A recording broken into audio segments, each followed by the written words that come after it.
تو یہ ایک طرح کی دعائیں ہیں قرآن میں. دوسری ہیں کہ آپ ایک مشکل کا سامنا کر رہے ہیں، رائٹ، اور مشکل آپ سے بہت بڑی ہے. جیسے طالوت جالوت کے قصے میں بہت چھوٹی فوج ہے اور ان کے سامنے کئی گنا زیادہ بڑی فوج ان کو ہڑپ کرنے والی ہے. اور اس سے اخذ کیا کرتا ہے انسان، اس سے حکمت کیا نکلتی ہے کہ کبھی کبھی ایسی سچویشن کا سامنا کرنا پڑتا ہے ہمیں جو ہمارے کنٹرول سے بہت بڑی ہوتی ہے اور ہم نہیں سمجھ سکتے کہ اس بڑے جائنٹ مسئلے کو ہم کیسے حل کریں گے. یعنی میں اتنا سا اور میری مشکل پہاڑ کے برابر، میں کیسے اس کو حل کروں، رائٹ. تو ایک تو آپ ہم سمجھیں کہ شاید دعا ہو کہ یا اللہ اس پہاڑ کو بس پتھر بنا دے، چھوٹا سا، اس پہاڑ کو کنکر بنا دے میرے لیے، یعنی حقیقت بدل دے، رائٹ.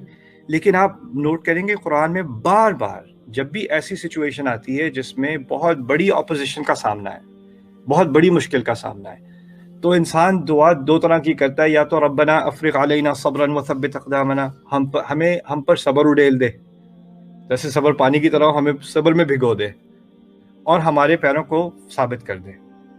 وانصرنا، اور ہماری مدد کر. یعنی مشکل نہیں ہٹانے کی دعا کیا ہے؟ ہمیں قوت دے دے کہ ہم اس مشکل کا سامنا کرنا پڑے، اور ہماری اپنی قوت کافی نہیں ہے اس کا بھی ہم اعتراف کرتے ہیں. یعنی ایک تو ہمیں صبر دے اور ہمارے پیروں کو جما دے، اور پھر اس کے بعد ہماری مدد کر. یہ تین اس کے پہلو ہیں. یعنی اور دو پہلو سمجھنے، ایک تو ہم نے اپنے لیے قوت مانگی، اپنے لیے صبر مانگا، اپنے لیے استقامت مانگی، اور پھر اللہ سے مدد مانگی. تو یہ ایک فلسفہ ہے قرآن کا کہ ہمیں مشکلات کا سامنا کرنا ہے. میں اپنے بچے جو اسٹوڈنٹس ہیں ان کو میں انالوجی دیتا ہوں کہ آپ فرض کریں کہ آپ ایک طوفان سے گزر رہے ہیں، رائٹ، سمندر کے اندر آپ کشتی پہ ہیں، طوفان سے گزر رہے ہیں اور آپ کشتی چلا رہے ہیں. ایک دعا تو یہ ہوگی یا اللہ یہ طوفان ختم کر دیں.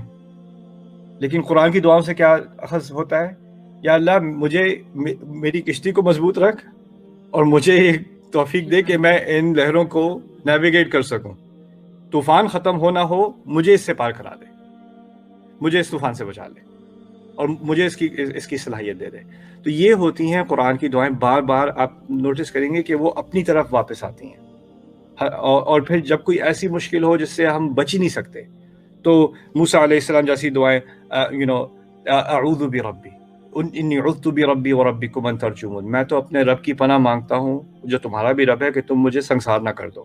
یعنی ان کے پاس تو اتنی اتھارٹی تھی فرعون کی فوجوں کے پاس کہ ان کو اریسٹ کرتے، کسی کھمبے سے باندھتے اور پبلکلی ان کو سنسار کر دیتے، کوئی روکنے والا نہیں تھا، رائٹ.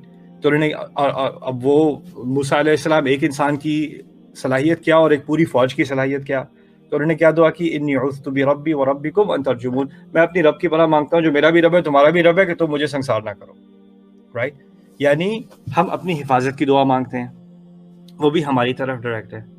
عجیب بات ہے کہ اس دعا میں یہ نہیں کہا کہ میں اپنے رب سے یہ دعا مانگتا ہوں کہ تم سب سنسار ہو جاؤ، مجھے سنسار کرنے لگے ہو، اللہ تمہیں تباہ برباد کر دے، رائٹ.